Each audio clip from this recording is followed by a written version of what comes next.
Warga belajar sekalian, kita umat manusia diberi alat indera oleh Sang Pencipta untuk mengenal dunia luar.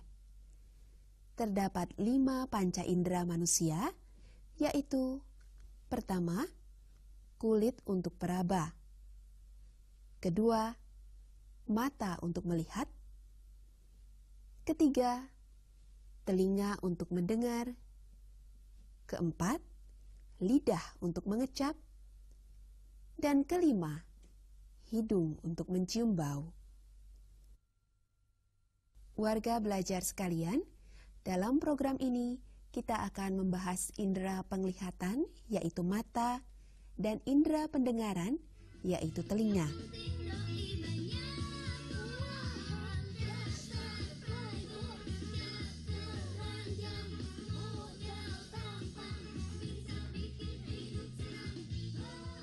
Mata, sebagai indera penglihatan, terletak di dalam rongga mata yang dilindungi oleh tulang-tulang tengkorak. Adapun bagian depan mata dilindungi oleh alis yang berfungsi untuk menahan keringat dari dahi agar tidak masuk ke mata dan melindungi mata dari sinar matahari yang terik. Bulu mata pada pinggiran kelopak mata untuk melindungi mata dari debu atau benda-benda lain yang masuk ke mata dan dari sinar yang menyilaukan. Kelopak mata berfungsi untuk melindungi mata dari benda-benda yang dapat mengenai mata. Kelenjar air mata terletak pada sudut luar di sebelah atas rongga mata yang menghasilkan air mata yang berfungsi agar permukaan bola mata tidak kekeringan. Selain itu, air mata juga membersihkan bola mata dari debu dan membunuh kuman penyakit yang masuk ke mata. Warga belajar sekalian, bola mata sebetulnya bentuknya lonjong, bukan seperti bola. Bola mata mempunyai garis tengah kira-kira 2,5 cm, dilekatkan pada dinding sebelah dalam rongga mata oleh 3 pasang otot yang berfungsi untuk menggerakkan bola mata ke atas, ke bawah, ke kiri, ke kanan, dan juga berputar. Selanjutnya, bola mata dibatasi oleh dinding yang terdiri atas 3 lapisan sebagai berikut. Lapisan terluar disebut sklera. Sklera pada bagian belakang berwarna agak gelap yang disebut selaput tanduk. Sedangkan pada bagian depan terdapat selaput bening atau kornea. Kornea berfungsi untuk mengatur cahaya yang masuk ke mata. Lapisan tengah disebut koroid. Koroid banyak mengandung pembuluh darah. Di bagian depannya terdapat iris atau selaput pelangi yang berada di bagian belakang kornea mata.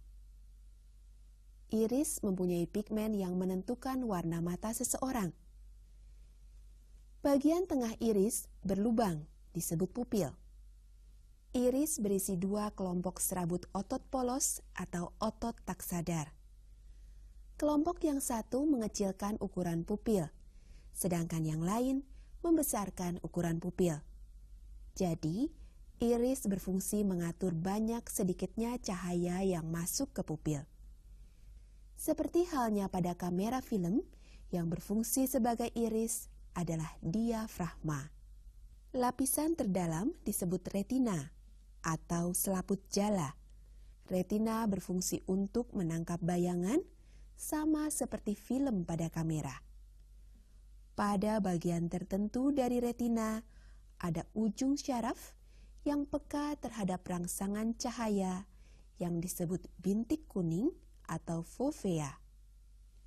Pada retina juga terdapat bintik buta, yaitu bagian yang membelokkan saraf penglihatan, dan bila bayangan jatuh pada bagian itu, maka benda yang diamati tidak akan terlihat.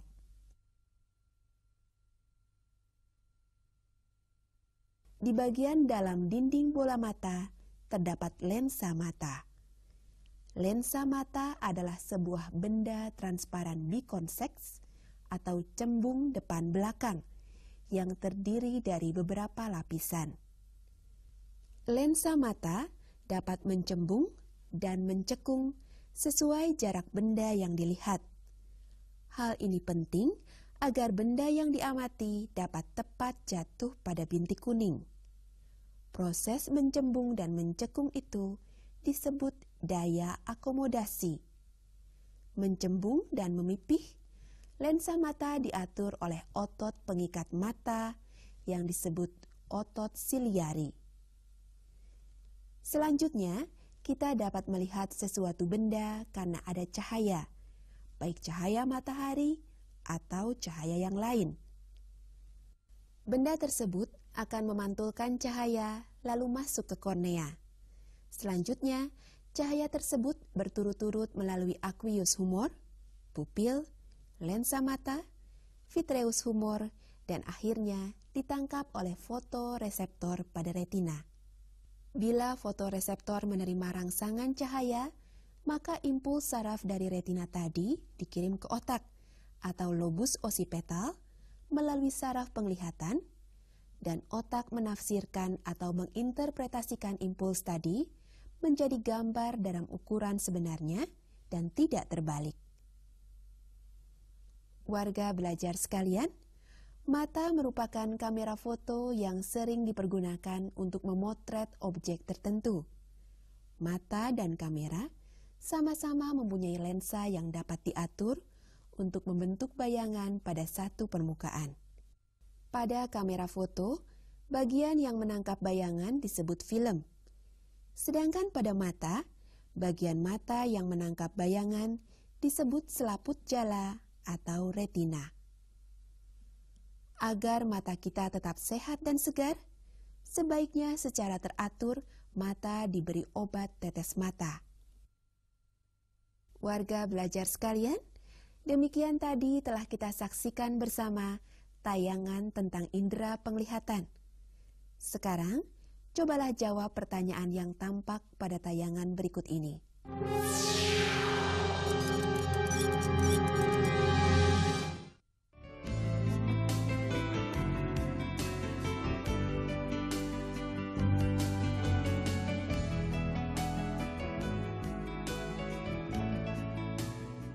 Warga belajar sekalian, jawabannya tidak perlu urut seperti yang terlihat pada tayangan. Yang penting, jawabannya lengkap. Bagus, itu artinya warga belajar telah memperhatikan tayangan program ini dengan baik. Baiklah warga belajar sekalian, sekarang marilah kita bahas tentang telinga sebagai indera pendengaran. Bagian-bagian telinga ada 3 bagian, yaitu telinga bagian luar, telinga bagian tengah, dan telinga bagian dalam. Selanjutnya, telinga bagian luar terdiri dari daun telinga, saluran telinga luar, dan gendang telinga atau membran timpani. Daun telinga berfungsi untuk menangkap suara atau bunyi. Telinga bagian tengah atau ruang timpani berupa rongga kecil yang berisi udara yang terletak di belakang gendang telinga sampai dengan tingkap oval. Pada telinga tengah terdapat juga tulang pendengaran. Yang sebelah luar disebut tulang martil atau malleus, sebelah tengah berupa tulang landasan atau incus, dan tulang sanggurdi atau stapes berada di sebelah dalam. Kemudian, telinga bagian dalam atau labirin terdiri dari 2 bagian, yaitu labirin tulang dan labirin selaput. Pada salah satu ujung setiap saluran terdapat penebalan yang disebut ampula. Kohlea adalah sebuah tabung berbentuk spiral yang membelit dirinya seperti sebuah rumah siput dan berisi cairan limfa. Di dalam kohlea terdapat alat pendengaran disebut korti, dan pada korti terdapat saraf pendengaran atau saraf auditori. Rongga telinga dengan rongga mulut dihubungkan oleh saluran eustachius yang berfungsi untuk menjaga agar tekanan udara di luar dan di dalam telinga sama besarnya. Rongga telinga tengah berhubungan dengan rongga telinga luar melalui membran timpani atau gendang telinga. Sedangkan telinga tengah dengan telinga bagian dalam dihubungkan oleh jendela oval atau tingkap oval. Agus, Gus, Agus. Kayaknya nggak dengar tuh.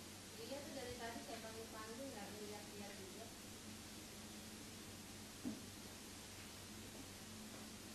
Bagus dipanggil tuh. Yuk, maaf Pak, saya nggak dengar. Kok nggak dengar gimana sih? Ada apa Bu ya? Kamu kesini? Ternyata orang itu tuli, jadi tidak dapat mendengar ketika dipanggil. Adapun proses kita dapat mendengar adalah sebagai berikut. Bila ada getaran suara atau gelombang bunyi yang diterima oleh telinga luar dan diteruskan ke saluran pendengaran menuju membran timpani atau gendang telinga hingga bergetar. Getaran itu diteruskan ke tulang-tulang pendengaran, yaitu martil, landasan, sanggurdi, dan diperbesar oleh gerakan yang timbul oleh tulang-tulang tadi. Kemudian, getaran disalurkan melalui tingkap oval menuju cairan limfa di dalam rumah siput. Cairan yang bergetar menstimulir ujung-ujung syaraf di dalam organ korti. Impuls diteruskan oleh saraf auditori atau saraf pendengaran ke dalam otak besar atau pusat pendengaran.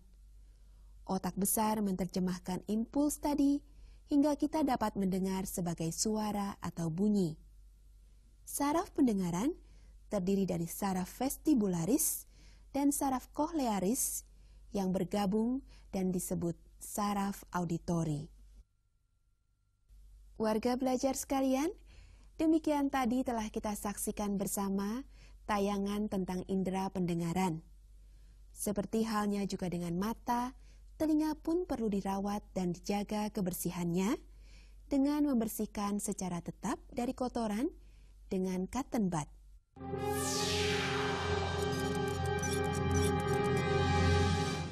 Sekarang, catatlah tugas yang diberikan pada tayangan ini. Diskusikan dengan teman-temanmu agar dapat lebih mudah dipahami. Selamat bekerja.